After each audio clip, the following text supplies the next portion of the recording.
সরকারের সকল কর্মকাণ্ডের জনগণের কাছে পৌঁছে দেওয়া এবং বিশ্বাসযোগ্যভাবে পৌঁছে দেওয়া ভালো জিনিসগুলি, সেই দায়িত্বটা আমাদের অনেক বড়। গত 17 বছরও সেই ধরনের আপনার কন্ট্রোলিং নেচার এবং কথায় কথায় সেই সময় বলা যে টেলিভিশনের লাইসেন্স কারা দিয়েছে, কাদের কথা বলতে হবে, সেই যে মনে করিয়ে দেওয়া, হাত বেঁধে দেওয়া সাংবাদিক। মাথায় রাখতে হবে যে আমরা অবশ্যই এই মন্ত্রণালয়ের দায়িত্ব রেগুলেট করা, বাট কোনোভাবেও যেন আমরা কন্ট্রোলে না যাই।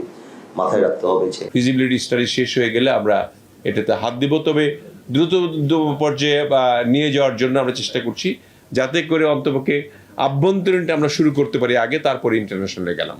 আমাদের রেনোভেট করতে হবে কিছুটা, প্লাস 3000 ফিট করতে হবে, আর ছোট একটা টার্মিনাল বিল্ডিং করতে হবে। তো এই হলো আমাদের ওখানের কাজ, পরে ওটা আমাদের প্রায়োরিটি ভিত্তিক আমরা শুরু করব।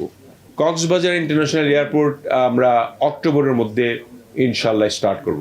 রাষ্ট্রীয় যে পেরিফেরি আছে, নির্দেশনা আছে এবং রাষ্ট্রের যে সংবিধান আছে, নর্ম আছে, সেগুলিকে সুবিবেচনায় গ্রহণের জন্য, শান্তিপূর্ণভাবে বাস করার জন্য, এই ধরনের মানসিকতার জন্য আমাদের থাকে।